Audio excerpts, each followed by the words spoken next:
Okay, so I want to have a video here, and I'm probably gonna mess it up. I apologize in advance. Didn't really do a lot of research into it.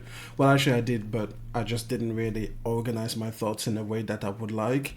But that will probably take another 2 or 3 hours, and let's be honest, I can't be bothered. So we're just gonna have the lazy version. You will need to look at the screen for this. By the way, this is in a fireside chat, so it is what it is.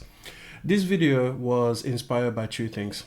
The first one is that I have been a subscriber to Netflix for a long time, and I have gotten tired of having some of the best shows on TV, like some of the best shows ever created, really, from Netflix, kind of end after 1 or 2 seasons. And it was just annoying me a lot.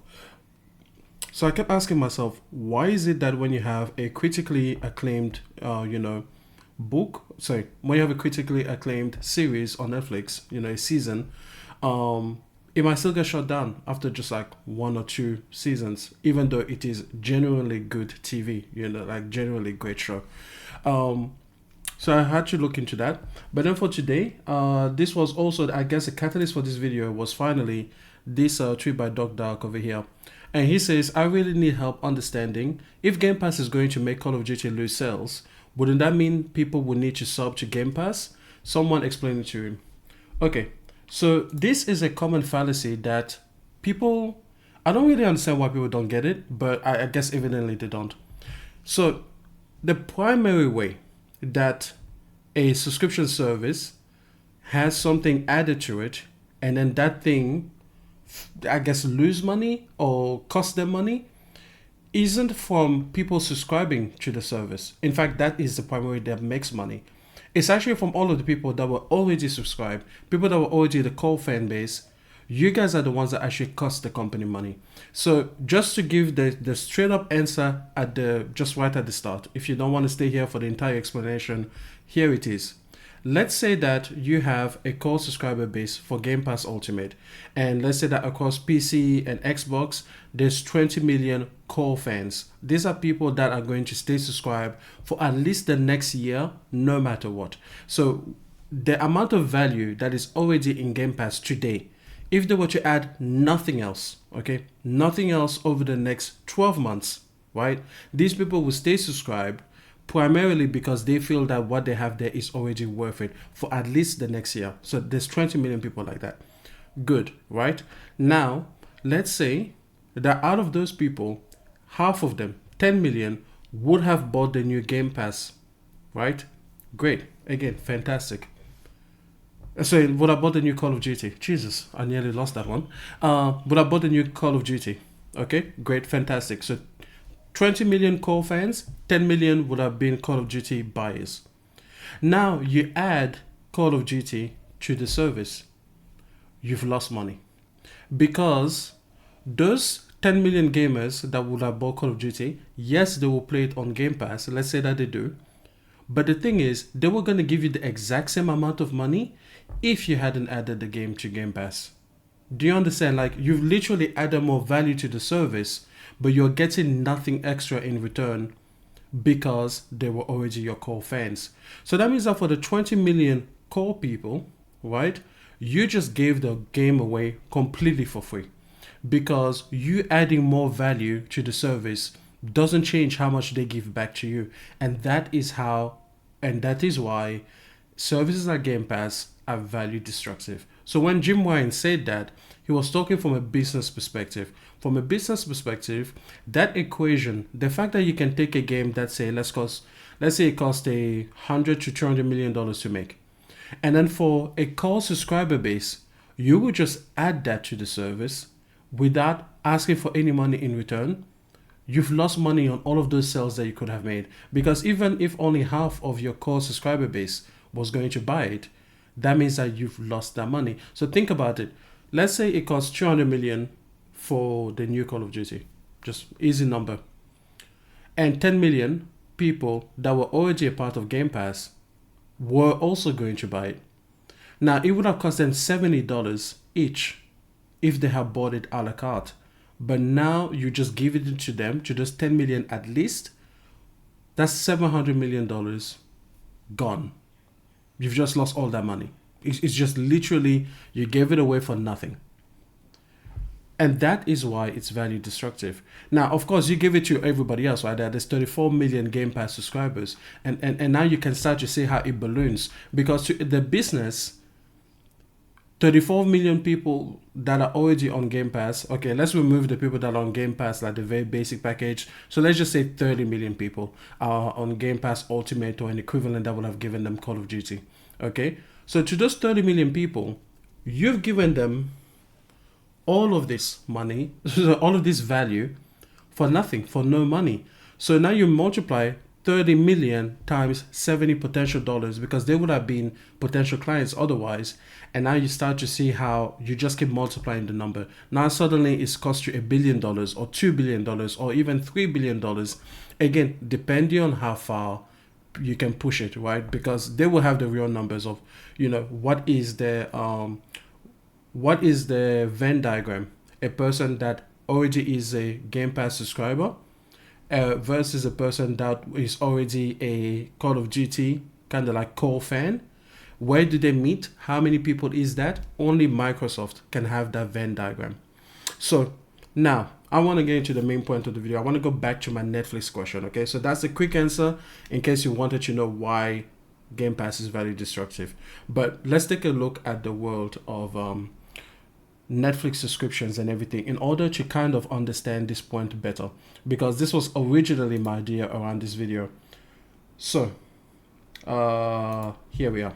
So here on screen, I'm going to have a little thought experiment with you guys. So let's say over here, so let me turn on my tablet, and you know what, let's say I want to use a pen. Why not? So let me turn my tablet over here, and let's say that there's a new value subscription service thing, okay? And let's put it in traditional media, all right? So let's just put it in like a Netflix content or whatever. I don't know what we're gonna call it. I guess we're just going to call it, you know what? Let's just call it M. This is the M subscription, and it's great. You guys will love it. And let's say that when I come out, okay, with my subscription service, I'm going to come out with what I'm going to call a value unit, yeah? So over here, let's call this one here, okay? And we're going to say that this here is going to represent one value unit, okay? So, you know what? Let's do value unit. Okay, just one VU for short. Okay, that is just one unit of value. Now, how do we determine what this one unit of value represents? Okay, now we're gonna have a powerful AI. Okay, super powerful AI. It's going to look at the M catalog. Okay, it's going to cross-reference that with data from other services, because apparently our AI also is power. But don't worry about that. Don't worry about the ethical concerns or anything like that. Okay, so again, that we're just gonna have our one value unit. Okay, this is going to be what it is, and what the AI is going to do is that it's going to basically cross-reference all of the data that it can on all subscribers and human behaviors and pattern, and is going to tell us how valuable our catalog is, and it's going to quantify that with a number. It's going to be an arbitrary unit, and it's just going to be a value unit, and it is going to tell us, hey, listen, since you have one value unit on launch, you're going to get, okay, and again, let's just say you're going to get X amount of subscribers, and then the price that you can charge them is going to be $10 per month. Okay, now there we go. It's $10 per month, and a person will have one value unit. Okay, this means that, let's say that my subscription service has 10,000 shows. Okay, and then after the AI looks at all of the, what is popular, what is not, what is attractive, what is not, we get that. Okay, and this is great. Let's say I even get like 100 million people straight off the bat. Like, I'm doing really well in terms of a subscription service, right? Now let's go and go to the next year. Okay, so 2 years later, so that was 2018 that I subscribed. Okay, let's say 2 years later. Now let's say that I have added enough value that it is now going to be 2 value units. Okay, actually, you know what, I probably would have accelerated faster, right? So over here, you know what, we're just gonna leave it in blue. So let's just say that this year it represents 2 value units. Okay, very easy.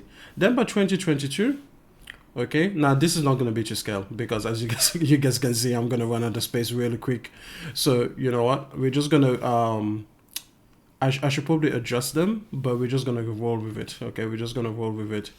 And let's say that 4 years after I've released it, okay, again, not to scale, but let's say that over here I now have 6 value units. Okay, now from here we can start to explain the point I'm trying to make. Let's say that a person came in at the price of $10 per month, and in fact, let's say that I've been really good in terms of like what customers desire, and I have kept every single price at $10 per month, but we're only going to take a look at the guy who subscribed from day one. Okay, just as a thought experiment. Okay, so now what you see here is that this person became a core fan at the $10 per month value, and he came in at 1 value unit. He was super happy at 1 value unit, didn't have any complaints, was super happy with the library, became a core fan. The problem is that from a business perspective, and again, this is from the business's perspective, all of this value here that I have added 4 years later, all of this is money lost. All of this is just hundreds of millions of dollars that I've poured into the service that is not generating any new money for this particular subscriber, because he was happy with just the black one. Okay, that sounds, never mind.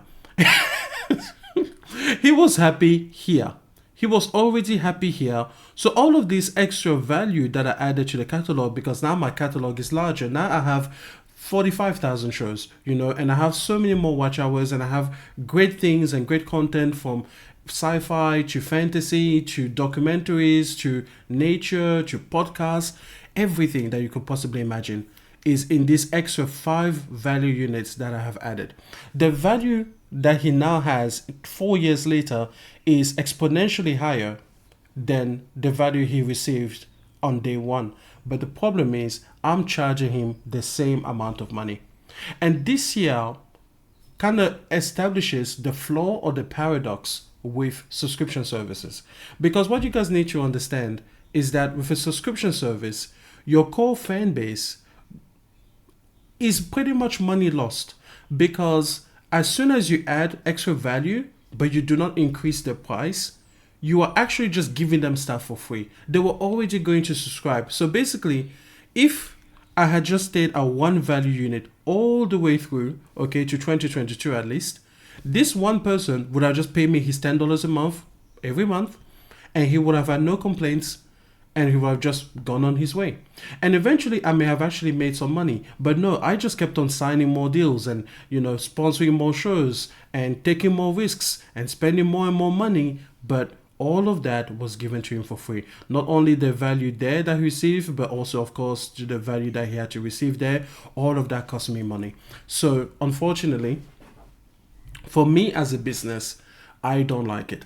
So then what happens? Let's say now, let's answer the question of Netflix.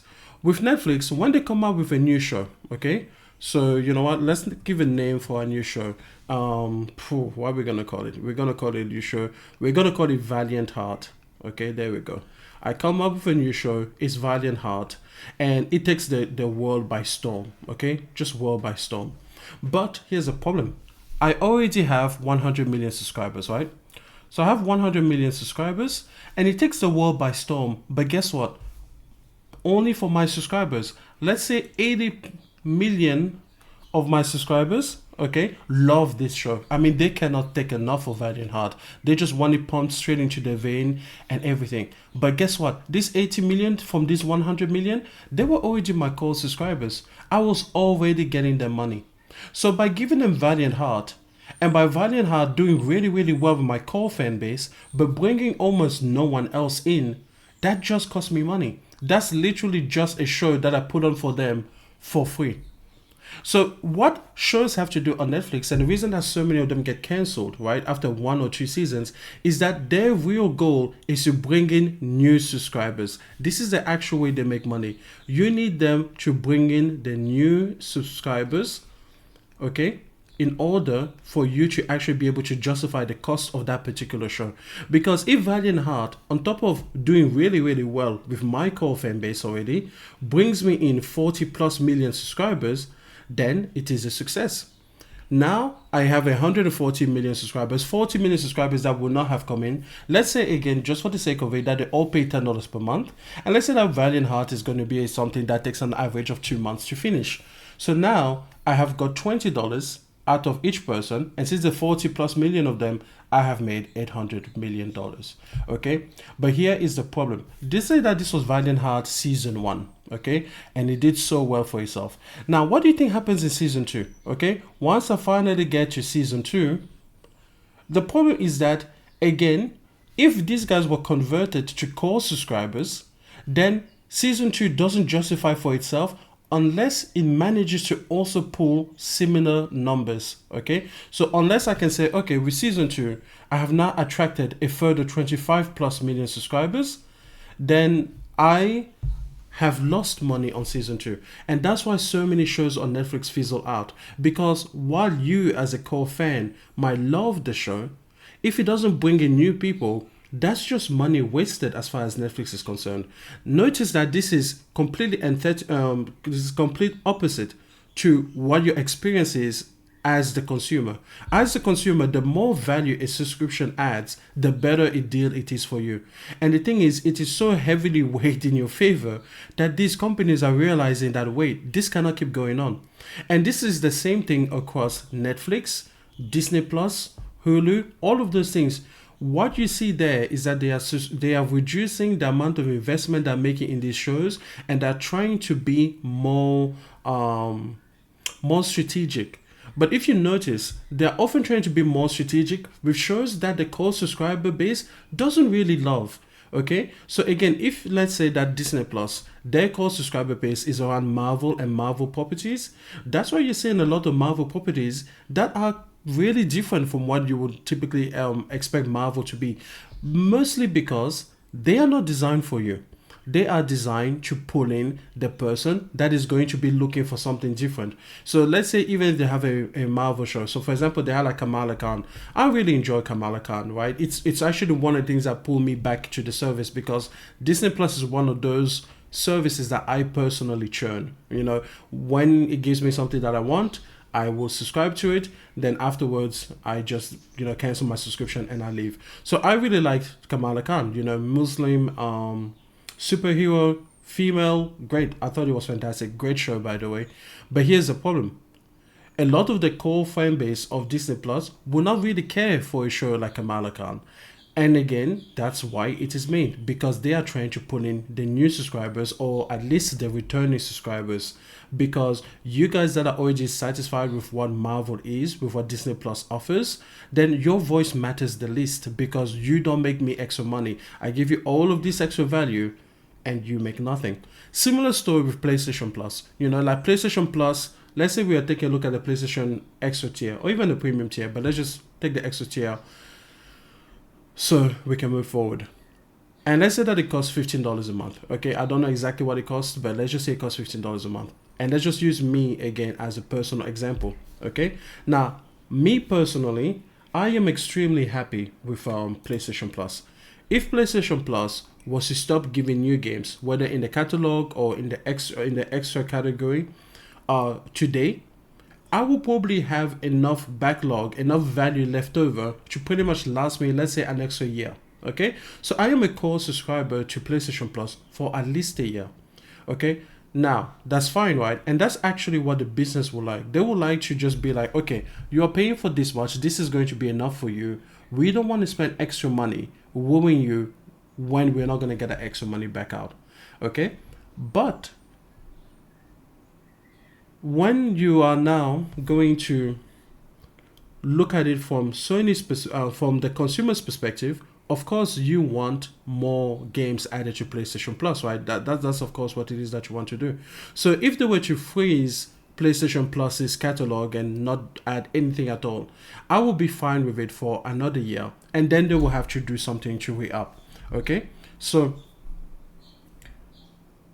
what I'm trying to say is this: to PlayStation, I do not give them more money. To PlayStation, I'm kind of a grifter, because if I'm going to be here and I'm going to be fine for the next year, right, then really any value that they add in the intervening 12 months, That's just value that I'm getting on top of value. That's almost like, it's almost like theft in a way, but it obviously isn't, But the point is, to them, I'm giving them no more money than I would have otherwise. So really, they're just putting a lot of extra effort to get the same amount of return back. So again, kind of value destructive from their perspective. Now, how do companies fix this? Okay, so the paradox with these subscription services is that they want to do their utmost to make you a core subscriber. But as soon as you become a core subscriber, you begin to leech money off of them because they have to keep adding value. Inevitably, that's how the service goes. But now you are giving them no more money than you would have otherwise once you became a core subscriber. And that is a paradox. That is why Netflix has such strange behaviors, Disney Plus has some strange behaviors, so on and so forth. That's why there's this reshuffling around of all of these subscription services, right? So what they have to do in order to correct for this is that they have to increase the price. Because let's say again, let's go back to our subscriber over here, in M's subscription service. And he cost me, $10 per month and everything. But then after I add in 2 value units, I think to myself, wait, hold on. As a business owner here, why am I charging him the same amount of money as I did 2 years ago when I give him so much more value? So what I will do is I will say, okay, you know what, that can't be going on. So I'm going to actually increase his price going forward. So now from this price or from this point onward, I'm going to be charging him something like, let's say, $17 per month. Because now I have doubled the value that he received. Okay. And then again, not to scale, 2 years later, when I have now again gotten 6 times more value out of him, I'm not going to say like, wait a second, no, I can't keep this going on. You are getting so much more value than you used to 4 years ago. So now I'm going to be charging you again, let's say over here, $23 per month. This is to recover some of that money that I would have lost otherwise. And that's why subscription services keep going up. They keep adding this value to the catalog, but from the consumer's perspective, they want to pay the same price as they were paying 8 years ago. But that cannot be happening because again, I have increased exponentially the value that you get. And then let's say that we go fast forward, right? Let's say that we were to fast forward. This whole graph is getting busy. I'm sorry. I guess I could have created multiple slides in order to, illustrate the point without so much clutter. But let's remove a few things first. Let's remove a few things. Oh, can we change this so that it removes the entire brush instead of just doing the area that I'm in? No. Microsoft Paint has limitations. Okay, we're just gonna work with it. We are going to work with it. Okay. So there we go. We're just gonna make some space there. Right. There we are.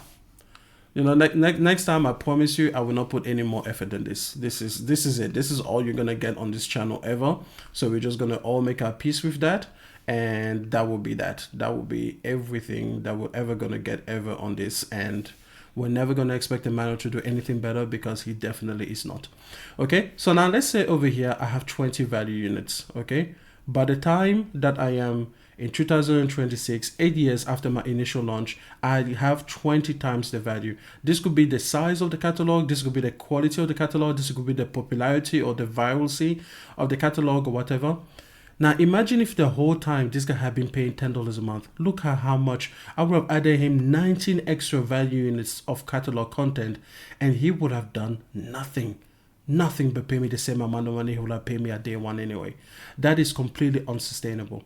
So that is what happens. Now let's see, I haven't used Microsoft Paint in ages. Can I do a new document maybe? Oh, I can't even, can I have a new page? I usually work in one of the Adobe apps, so I am not used to seeing, can I at least open a new canvas? No. Can I have more than one? Wow, that seems limiting. So Microsoft, how is it that I can't just have, like, it'll probably want me to work in PowerPoint, wouldn't it? It probably would be better if I worked in PowerPoint, then I could have another PowerPoint slide. But then would I have access to all of these tools as easily? Oh my goodness. You know what? Next time we're going to try PowerPoint. Maybe layers? Yeah, no, maybe. Oh, now I am confused. Okay, you know what? we're just gonna do a new slide. We're not gonna save. There we go. We're just gonna forget about the other one, and life will be good. Okay, so can I still draw? There we go. Now, so here's a problem with subscription services, right? So as a subscriber, they want you to get you to be a core subscriber. Okay, so that's the first goal. They need to make you a core subscriber. And the thing about being a core subscriber is that it gives them guaranteed money because they don't want you to churn. Okay, so this is the opposite of a churner. So there we go. It's the opposite of a churner. And the people that churn are the ones that, like I treat Disney Plus, they come in for a show, they get all of that value for a really low price. You know, like let's say I watch 10 episodes of Kamala Khan or whatever. Or what is it, Star Wars, you know, the whatever, one of the Star Wars, let's say the Bad Batch, right? I want one episode, I want one season of that, so I have 10 episodes or 8 episodes or whatever, and I pay a low monthly fee in order to do that. And now I am going to leave the service. So I came in, got all of that value, something that would have cost me on DVD maybe $30 or $40, and I leave the service until you give me the next one. The problem with being a churner is that I am always shortchanging you. Okay, so again, let's say that instead I bought the DVD and then the Blu-ray. All right, so let's say, because I will buy Blu-ray, right? Who buys DVDs? The Blu-ray would have cost me $40, right? Let's just say that. But then I got it for the fee of, let's say, $10 per month. Okay, but I only subscribed for that 1 month because that was enough for me to actually go through the entire season, right? Now, let's say I watch nothing else. So at least I came in only for that and I didn't shortchange you in other ways. So now I've taken $30 away from you, right? Like you have now lost $30 of value because of my churning. And that's what they don't like. They don't like churners because of this, especially because some people will literally wait until they will literally subscribe maybe like twice a year. They will wait until they have 4 or 5 seasons worth of content. They wait until they have the time in their real lives to be able to, you know, take all of that value out of the system, like absorb all of those seasons, and then they leave, and then they piss off. So now they come in for, let's say, $10 per month. They watch $100 to $200 worth of content equivalent to what you would have sold it on Blu-ray, and then now you're shortchanged $190. So churners are literally the worst for the business. Okay, they are the smartest customer perhaps, but there's the way in which they are clever makes it value destruction for you in an extreme way. So don't be a churner, become a core subscriber. That's the funny thing. But then as soon as you become the core subscriber, any extra value added to the service or to the catalog is wasted value. Any extra value is value lost. Okay? And that here is the problem. You see, there's no real winning here. For the business perspective, the win is extremely hard to find because, okay, let's say I have 3 types of people. I have people that are not interested whatsoever. I have people that are core subscribers, and I have people that are churners. Churners, like we said, are the worst. They can come in, absorb a lot of value from your service for a comparatively low price, and then they just leave you. They just literally come in. It's like an all-you-can-eat buffet, except they only pay like $1 for the admission, and they eat 3 times as much as a normal person. Terrible. Now, the core subscriber, you think will be where you want to make your money. But the problem is that the core subscriber becomes a core subscriber at a certain point. There's a certain point beyond which they do not really care to pay you more money just because you added more value. So again, you could be having a person that, you know, one day this is your, you know, agency over here, and then this is 1 value unit, and then this is like 5 value units, and then this is like 8 value units. Okay, so let's just say 1, 5, and 8, and then the person is really happy. They become a core subscriber at 5. Okay, that means that any value that you add beyond 5 did nothing for them. At least, I mean, they can participate in the content, of course, but they're going to pay you that money anyway. They're going to pay you whatever this amount is anyway. So let's say that one day you add in 80 value units, literally 80 times. So it will be, compared to 5, it will be what? 16 times the value. that they were happy to be a core subscriber at, and they can participate all up and down the scale. They can absorb all of this content if they wanted to, but they pay you no more money. No other product works like that in real life. Think about it. Imagine if you went to a dealership and they proposed for you a car, okay? And what they wanted to do was to sell you the car at a certain cost. Let's say it was $100,000 car. They wanted to get you to pay for the $100,000 car. So you start at the base model, and the base model is $60,000. And then they tell you, hey, listen, if you go up a little bit, we can give you a better engine, we can give you better seats, we can give you better quality stitching in the interior, and that's going to cost you $70,000. And I'm like, okay, well, that sounds pretty good. What else do you have? And then they say, okay, well, if you really go up, to like the penultimate model, okay, this one is not going to cost you as much as our highest end tier, but it's going to cost you, $192,000. But this time the engine is 3 times as powerful. The interior is much better. We're going to give you our upgraded infotainment system, bigger screens inside and everything like that, and so on and so forth. And that's $92,000. And you're like, oh, pretty good. And then they're like, okay, can I have that? But then can I also add some from like your best model? I would really like that extra motion LED. I want to be able to control my car with my smartphone, so I can preheat before I get inside in the winter, or pre-cool in the summer. Matter of fact, I want it to be smart so that it does it for me. It can connect to my calendar, know when I'm going to enter the car. So also, and you're like, great, fantastic. And then you finally get to that $100,000 car. Okay, you did it, you got it. You're happy. You sold them a car for $100,000. They are happy with this value. You are happy with the price.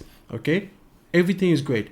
But then guess what? For some reason, at corporate, they decide that every single time they get service, you should give these people more value. So suddenly you get, they get the car service like once every 6 months, right? So then they will get the autonomous driving package, right? So now the car can pretty much drive itself in almost every conditions. But the thing is, you had to pay money to develop this technology. But now you're just giving them away for free, and you're not charging them any money. Okay, this would be the equivalent of a subscription service. Okay, then later on you give them massage function. Okay, now the car didn't come with that. Again, you had to develop a massage function into the seats. As a matter of fact, because the hardware wasn't built into the original seats, you had to swap out the old seats and bring in the new higher tech ones. And again, you're not charging them any money for it. Then it's like, okay, cool. What else are we going to get? The next service that they come, again, this is like a year and a half later, you decide to give them, better lightning package. Just give them lighting. Sorry, better lighting package. Okay, again, you have to put in hardware. There are some LED strips that you decided to add. They were not there originally. You have to take down the doors, you have to service the car, and again, every single time, every single year, you just keep adding more and more and more and more. The car just keeps getting better and better and better in terms of luxury, in terms of technology, in terms of its drivability, in terms of its handling. You just keep pouring all of these resources, okay, back at headquarters into developing all of these technologies, and every 6 months, like clockwork, you add them one product. The problem is you keep investing into this customer, and they don't have to pay you a single dollar extra. Everybody knows this doesn't work in the real world, but for some reason, a lot of people that should have been smarter thought that it will work in the digital world. So how would it work? The question that Doug Dark had for me once, or at least on the podcast, he asked is, why is everybody trying to then do a subscription service? If this is so impossible, if this whole entire notion is so beyond us, why does everybody have a subscription service? Okay, of course, that is a complex answer, because different subscription services work differently. And the primary reason that Game Pass is value destructive is because it has Game Pass day and date. And let's explain what we mean by that. What makes Game Pass day and date so different from every other subscription model, just right from the get-go? Okay, other subscription models have these problems, right? But Game Pass day and date is especially crushing. Okay, it is especially destructive. And what he asked was, what about Disney Plus? Actually, you know what? Disney Plus should be a little bit more fancy, Boom, there we go. Something like that. What about Disney Plus specifically? Because they've got Marvel, they've got the Disney property and everything like that. Okay? The biggest difference between Disney Plus and Game Pass is that Disney Plus had a back catalog. Okay? And the thing about Disney Plus is that that back catalog already was served a la carte. Okay, that's probably the wrong way for the accent there, but doesn't matter. This back catalog was already a la carte. So, for example, Disney Plus has the Marvel movies, but the Marvel movies were first released in theaters, then they were released on Blu-ray. The point is, they made their money. So when let's even say that going into the future, because they kind of inherited some of those properties. Let's just say that they come up with a new Avengers. Okay, so let's say they have Avengers. Okay, and they're going to have Avengers, and it's going to be M's game. Okay, I'm the villain. Let's say they have Avengers M's game, okay, and this is going to be the next big movie special, and this is big, right? And it costs them, okay, a budget of $1 billion to make this movie, okay. It's that expensive, that boundary defining. The thing is, it's first gonna go to cinema, okay, and let's say that it is an extremely, my God, I can't even write cinema, Jesus. It's first gonna go to cinema, and it is an extremely profitable cinema, and let's say that it makes $15 billion in cinemas, right? That's like, it is a huge rate. Okay, I'm not even sure if there's anything that's bigger than that, but probably. But if it makes its money in cinema, okay, and then let's say it's gonna go to Blu-ray, and then over there it racks up another 3 billion in Blu-ray, okay, and DVD and everything like that. And then it can go to premium cable or hotels, okay? Hotels, blah, blah, blah, blah, blah, blah, premium cable. And let's say over there it makes another $2 billion, okay? And then finally, only after that, does it go into the Disney Plus service. You see, the difference is that it has made its money back. The $1 billion that I invested already was fully served by giving me $20 billion worth of value in other places, and then I can put it in my subscription service. By contrast, Game Pass Day and Date works the other way. If it had gone instead, okay, so if instead I come over here and then I had decided to put it directly into the service, okay, so let's say I decided to put Avengers Endgame, okay,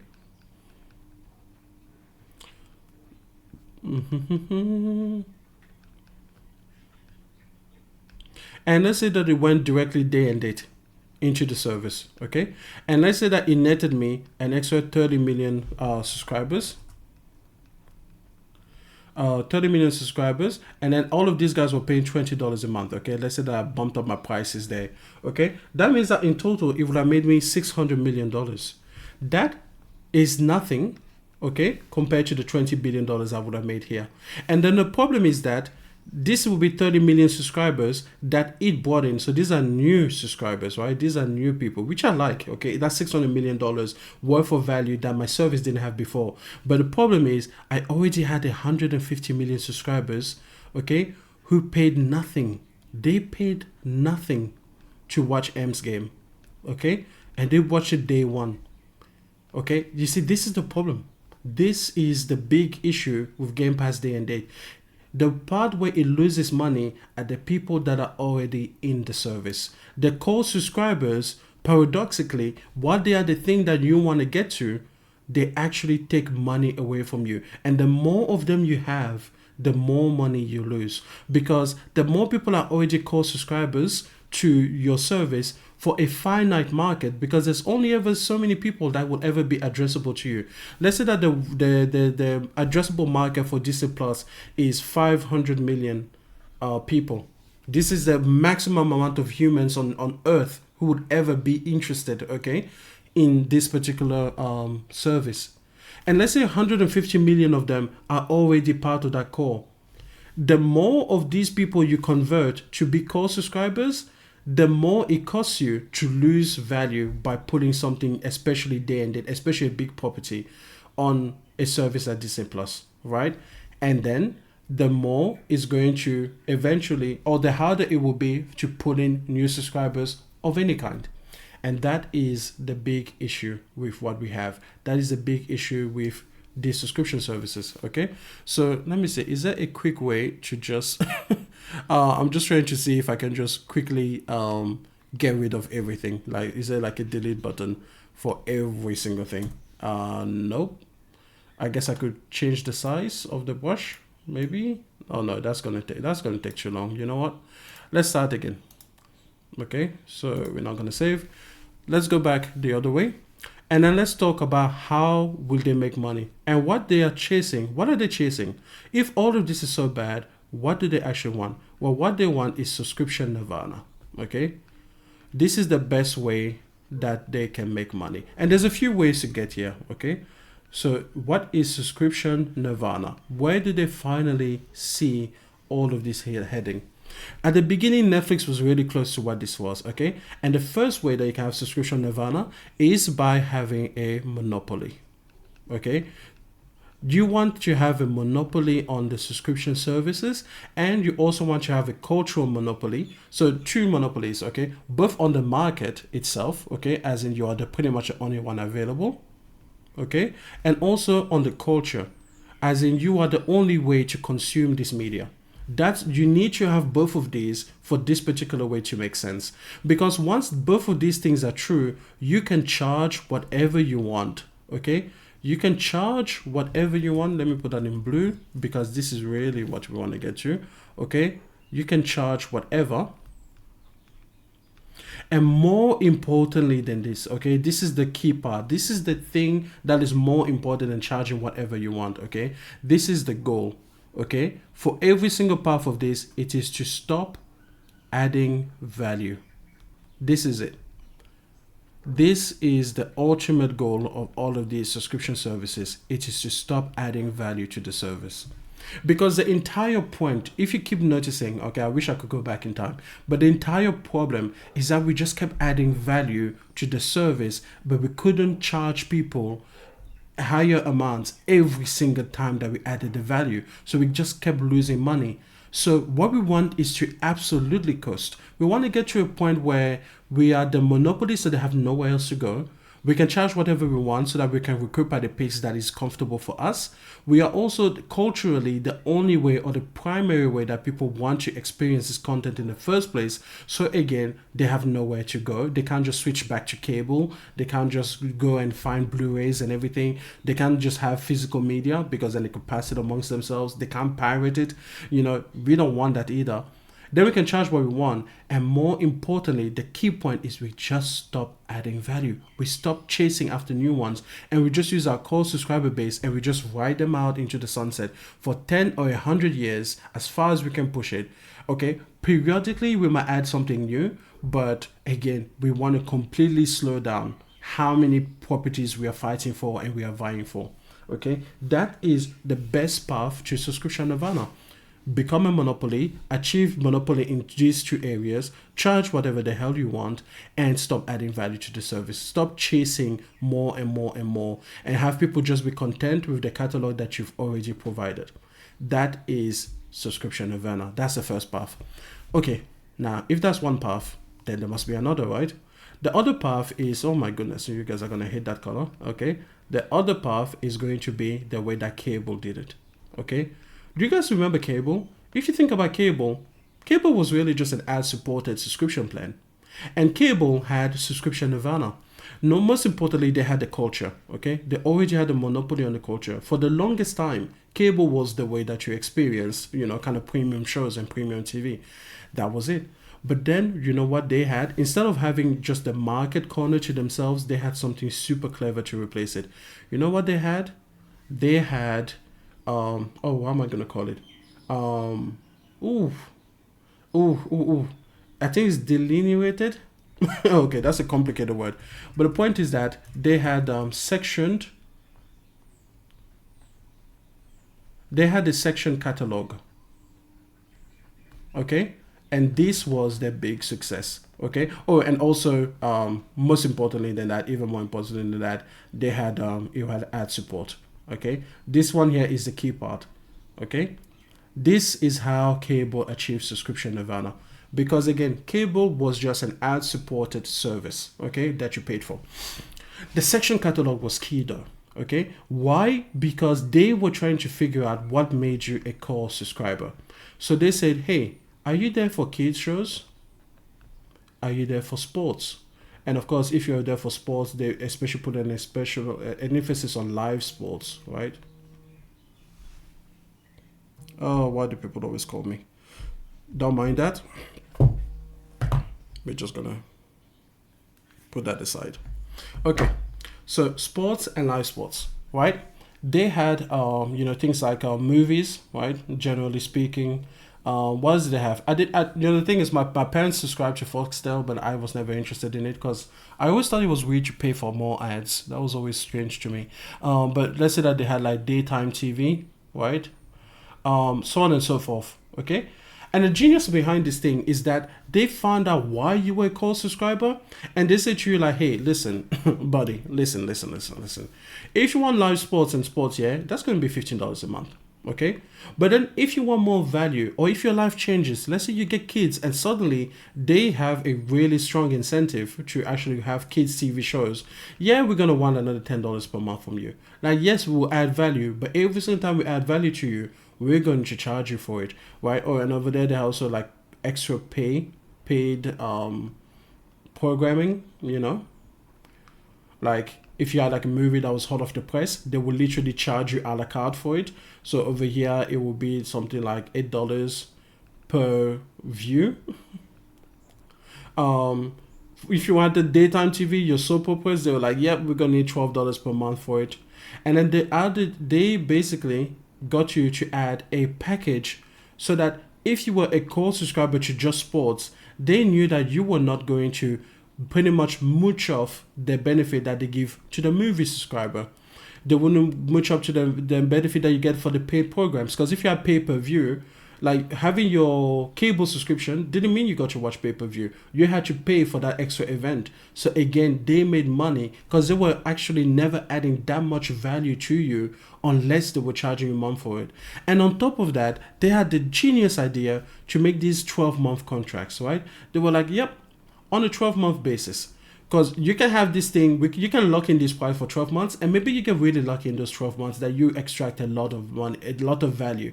We're adding a lot of stuff, and you just kind of ride the wave. But after those 12 months, we get to renegotiate the price with you. And if suddenly the sports pack is like 3 times as good as it used to be, let's say that it has added for some reason like 17 different leagues from different games that you watch, yeah, they're going to make the price go up in the next year. So the cable subscription was great. But the most important piece of the cable subscription was the ad support. Okay. Why? Because the ad support took care of the core member or the core subscriber problem. Okay. Because you see, core subscribers, at the end of the day, they are an issue. They are a problem. From a business perspective, even if you had these other 2 parts right, the core subscriber will still be a problem. Because how do you monetize them? Any extra sports or live event that you add to the service, when they're already paying for the sports package, would still be some extra value that you provided them for no extra return on investment. So what did they do? They made it ad supported so that they could sell you to the ads to the ad companies and be like, hey, we have 20 million people on the sports on our sports tab, and if you pay us this amount of money, that's the amount of people you are able to reach. And that's how they solve the core subscriber problem. And that is why you're going to see a lot of ad-supported plans, okay? If you take a look at Netflix now and a lot of these subscription companies, you're going to see that they are trying to pull from these realities because these are the best ways to go on achieving subscription nirvana. Okay, Netflix has realized that it cannot be a monopoly, at least not in terms of the market. They've already lost the market. They kind of still have the culture, because how many of us actually want to pay for cable again? They are winning on the culture side, right? But they can't win on the market side. They have too many strong and established opponents now. They have Disney Plus, they have the Hulus, the Paramounts. That's just not going to happen. Okay, now what did they do? They realized, okay, we can't charge whatever we want, but we can still raise prices. Okay, and this is the same thing that PlayStation Plus is doing, because again, to PlayStation Plus, I provide the same problem that a core subscriber to Netflix does. Fun fact, I'm also a core subscriber to Netflix. I pretty much keep Netflix all of the time. If not for me, then for people that are using my account. So I am a problem to both. Emmanuel is just over here mooching off people. That's terrible. Oh my goodness, he's awful. So they realized that they could raise prices, right?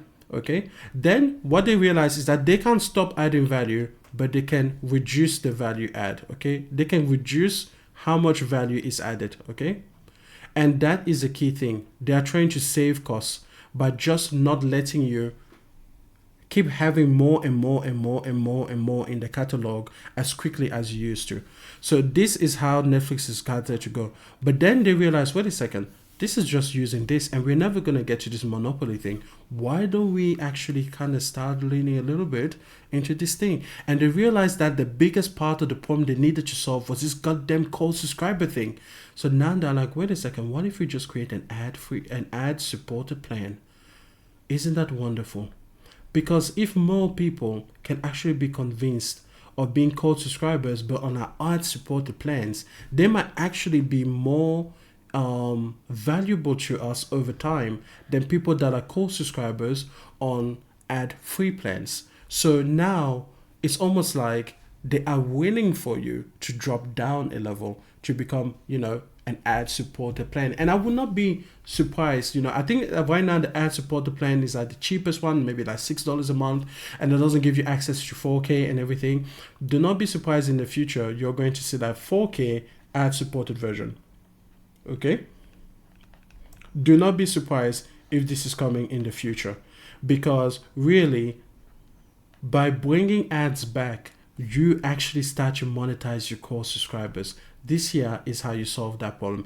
And they realize this now because they're like, oh, we can't do this anymore. Being the monopoly doesn't work anymore. So we're going to bring that.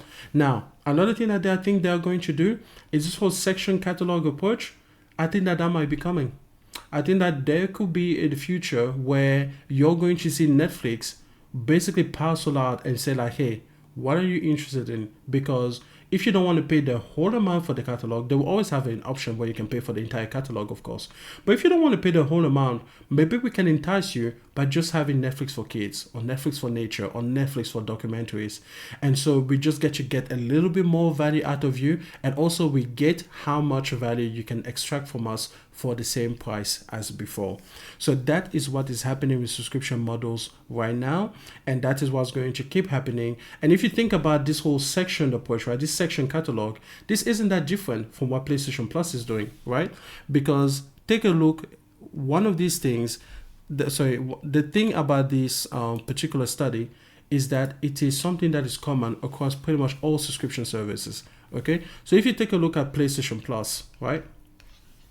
What did they do? The first thing that they did is raise prices, okay? This is, again, to target people like me, people who are core subscribers to PlayStation Plus. I've been on PlayStation Plus for 6-7 years, never really let it lapse, but I was paying a lower price 5 years ago than I am now. And what they realized is that, wait a second, in 5 years, Emmanuel, we have added tons of extra value. How come you're not paying us more? And they decided to change that. And if you look at the prices that they raised, it was drastic. I think it was up to 70% higher. But that's because to their eyes, the catalog is 7 times better than it ever used to be, right? But hey, we can all disagree. By the way, this isn't oh, do you agree, do you disagree? This is just what happened in the business reality behind it, right? So the first thing they did was raise prices, okay? But actually, even before that, what did they do is that they sectioned it off, right? They have a section catalog for I should call it the tiered catalog, right? Because over here it's not so much a section catalog because they do not section it off as, oh, Emmanuel, you're going to pay for this type of game versus that type of game. No, their equivalent is a tiered catalog, right? So now they have a tiered service, okay? So let's just take a look at that. And we're just going to call it a tiered service. Oh my goodness, again, let's just improve some of that handwriting so that more than just, monkeys can actually read. So they have a tiered service right there. That's another thing that they did. In order to say, okay, listen, if you're just at the basic tier, you can have extra. Then you can have, you can have essential. Guess we started here. So you can have essential, you can have extra, or you can have premium, right? And I think in my region it's called deluxe because we don't get access to the cloud saves, to the cloud streaming and everything. So premium/deluxe. Okay, so that's another thing that they did. So kind of what we were talking about there. Okay, so what are they going to do in the future? Well, in the future, what they really want to do is to reduce the cost of the games that they put in there, right?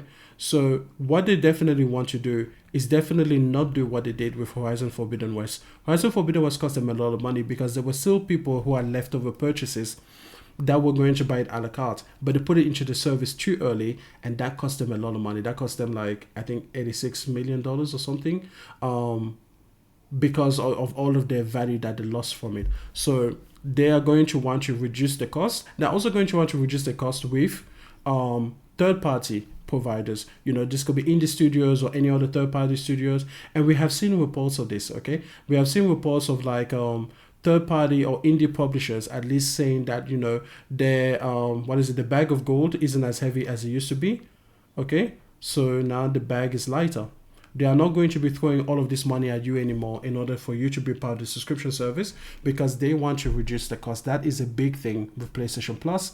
They want to be like, okay, listen, if in 2018 we would have offered a company, let's say $10 million for this particular game to come into PlayStation Plus, now we would like to make that $7 million. Okay, that is going to be how they go on to reduce the cost, and eventually they will raise the price again. Okay, this will not just happen once. This will always be, okay, this will always be going up. It might take 8 years in between or whatever, but it will always be going up some way, somehow, because after 8 years, the catalog will always be better than it was 8 years ago in some key ways that makes that arguable for the company. And they are going to do a lot of the other things that we talked about. So now we have a tiered service, we can raise the prices, we can reduce the cost on the back end. They do want to be a monopoly, okay, because if you guys can see that PlayStation is sort of dominating versus Xbox, right? And it has the largest user base, right? The largest install base. They will never be a true monopoly, as in this is the only way that you can play games, even on a subscription. But they would love to be like a large majority of the market, So they would love to capture the market, okay?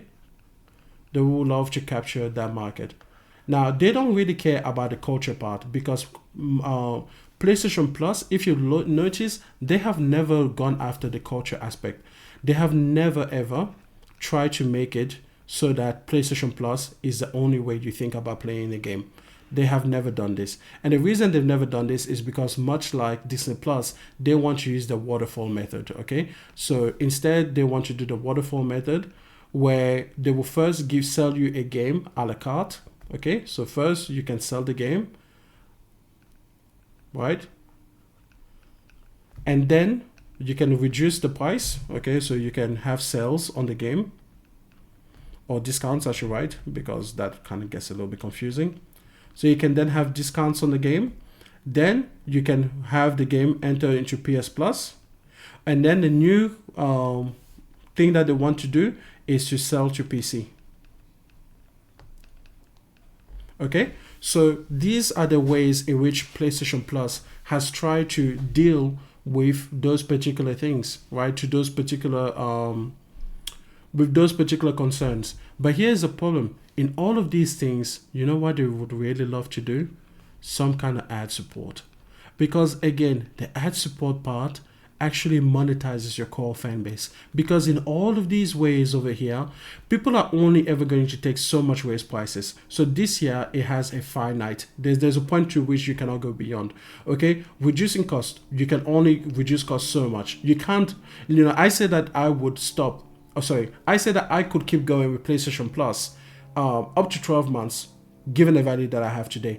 But eventually, even that would run out, right? That's up to 12 months. After that, what happens? Well, you need to add something to it. So you can only, you can only take reduced costs that far. With the market, you're only going to capture a certain amount of the market, okay? With this waterfall method, this year is one of the things that is saving them, because this year literally doesn't ever have to end. You can always do this. You can always sell the game outright. You can always do discounts to attract more sales. You can always put on PlayStation Plus later, and then you can always sell it to PC. Okay, and this sell to PC is there. I guess this is the best method that they figured out that they had to kind of counteract this. Okay, so instead of ad support, because gamers are extremely allergic to ad support, they can have this whole sell to a different PC. Okay, and then obviously PC is eventually going to turn into mobile. okay, because they also want to penetrate that market. And then there's also going to penetrate into new markets. So then there's going to be Africa, right? And then there's going to be China. And then there's going to be India. Because again, even PC will only take you so far, mobile will only take you so far, but then if you can expand the market considerably, you can feed into this whole market share and then kind of again keep increasing the monopoly direction. So instead of trying to maximize the monopoly in the market that's already there, you expand your market in order to be able to again keep that vector going. Because again, raising prices will only take you so far. Reducing the cost will only take you so far. And then over here, the market, expanding it is a pretty good way, but monopolizing it is going to end. That's going to take you so far.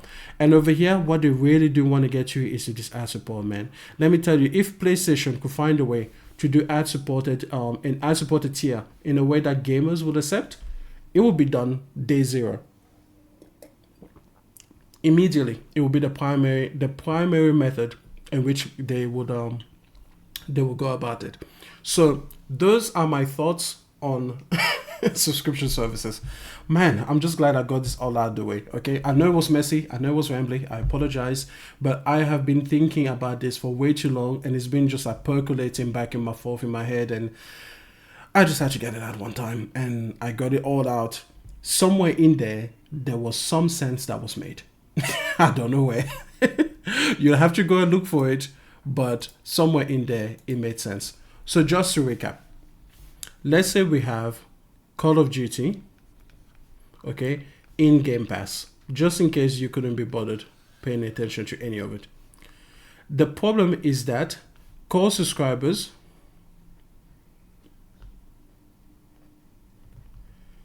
they will lose money, okay? They lose the company money, okay? So this year is just money lost. Okay. Another problem that we didn't talk about, but is that the discounted Game Pass, right? So the discount service, this is where you get it for $1.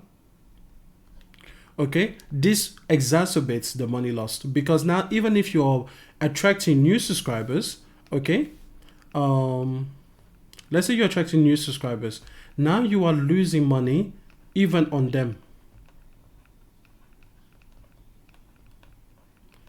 Right?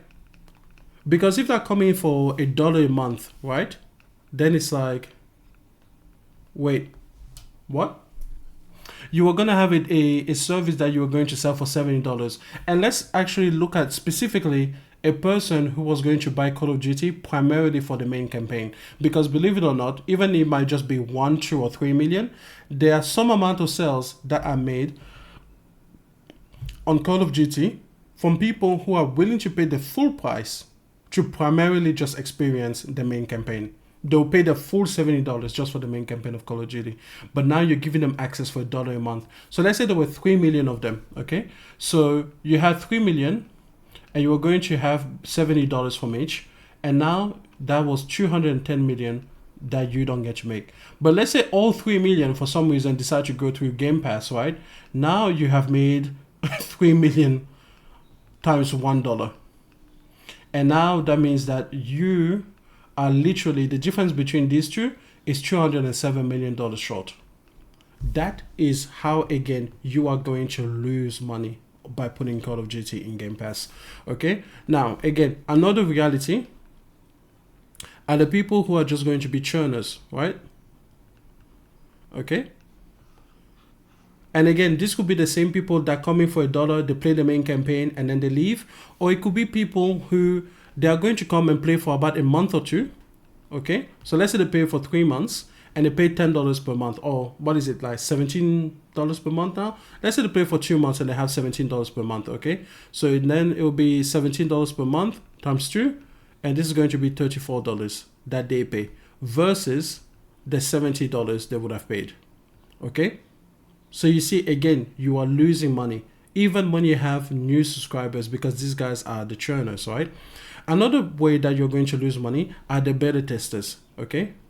What about the people who are like, wait, I'm not sure if I'm going to want to play this game, Maybe they're even core fans, but they want to just test the games. Okay, they want to be like, wait, the server's good. Do I like the maps and everything? So what they plan to do is something very clever. They're like, I would test on Game Pass. Okay, and they're going to do it for $1. Okay, because they don't have to test it on the main account. They could just create an extra account on the Xbox, just create a brand new account, get Game Pass for $1 on that account, and then they're going to test the game. Okay, they're just going to test Call of Duty, and are going to say, is this good enough for me to buy? And then if it is a yes on the, I guess, the secondary account, they're going to go buy it a la carte. Okay, so they're going to go buy it a la carte, right? And that's not too bad. They're just going to say, listen, I don't care about anything else in Game Pass, so I'm just going to pay $70 to you just for the game, and then I'm just going to keep on moving on my way. Okay, and this is especially true for people on PC, because they would not have to keep paying you for the internet, right? So then they will have it for $70. They buy it on Steam, or they could do it. They could try it on Windows PC Game Pass for $1. Then if they like it, they're going to go to Steam and buy it for $70, and really it just costs them $1 just to be able to try it out. But now let's say that they do this, right? And let's give them a nice number. Let's say that 2 million people try this, and then half of them decide that the game isn't in a state where they want to actually pay for it. They would have normally bought the game just to find out for themselves. But you decided to give them a pathway where they can test the game. They can better test the game for themselves. And then they decide that 1 million decide that, hey, I'm not going to buy this game anymore. Okay? So that means that you just lost $70 million to these people. Okay, and they might decide not to buy the game because they think it's too glitchy at launch. They could think like, oh, the campaign wasn't that interesting, so there might have been these people, and then they decided, no, I'm actually not gonna buy it. They could have decided that the maps aren't to the place where they wanted, or the weapon balancing isn't right, or the matchmaking isn't right. Whatever issue there is, they better tested the game for themselves, and now 1 million of them decided that, hey, I'm not gonna do this. Okay, I'm not going to participate in this game now, and I've saved myself $70, or I saved myself $69, nice, because I was able to better test the game. These are all of the ways in which Call of Duty in Game Pass actually could cost Microsoft money. This is not me saying that it will, but these are all of the potential ways that it could cost them money. That's it. That's the answer to your question, Doc. That's the best I got. Now, the opposite could be true. It could be that Call of Duty in Game Pass brings in an overwhelming amount of subscribers, to the point where people come in and then they stay subscribed to the service. Because in reality, if it could happen, okay, if it was possible that, let's say you brought it 20 million new subscribers, right? And they were all paying, let's say the equivalent average, we're going to average out between PC Game Pass and I guess Game Pass Ultimate for consoles. Let's say they just pay $15 a month, okay? But then they decide that they are going to all pay $15 a month, but they do not, for some reason, just buy the game outright. So they just do it for 12 whole months. Now they have paid you $180 for the game that they would have paid $70 for ordinarily. So you have made a tremendous amount of money, considerably more on them than you would have otherwise, right? And then 12 months later, of course, you could get them to re-up again for the entire year because of the new Call of Duty after that, and after that, and after that. This year is another way that they could get you subscription nirvana, but this seems so far-fetched to me, and I do not believe that consumers are as dumb or as unaware as a lot of people try to portray them as. Like, I don't think 20 million people will be willing to just use the less financially efficient way of playing the game over and over again, but maybe enough of them will. Maybe not 20 million, but maybe, multiply this by 10 million. And then suddenly Call of Duty in Game Pass is a tremendous success. So that could happen 100%. It could make them a lot more money than otherwise. But how realistic is that? Well, listen, that I'm not even paid to answer or even think about. Okay, that's it. Those were my ramblings. That was over an hour of me trying to make sense of this. I'm not even sure if I should post this.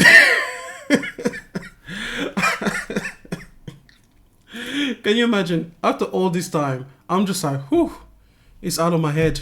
I can finally stop thinking about this topic. And now I'm like, do I even need to post it? Because I just wanted to get it. You know when you got something just like it's just waddling back and forth in your mind, just and then you're like, oh, finally, it's gone. Now you're like, oh, do I even need to make a video about this? But I posted. I posted. Why? Why not? Why not? I think two people will watch it, and yeah, we can have a conversation about it. But those were my thoughts. That's how my brain works with Wacom tablets and digital canvas on Microsoft Paint, apparently. And yeah, whew, I feel relief actually, and I've got a lot of work to do unrelated to this, but I'm kind of dreading doing that work. So I'm just gonna stay here for a bit. We're just gonna hang out for 2 minutes more, because the longer I stay on this video, the less work I have to think about doing. Nah, okay. I'm gonna let you get to my day. No, I'm gonna let you get to your day, and I'm gonna get to my day because unfortunately, none of you are gonna come and do this work for me. So, yeah, okay. Y'all have a good time. Y'all have a great day, and I'll talk to you next time.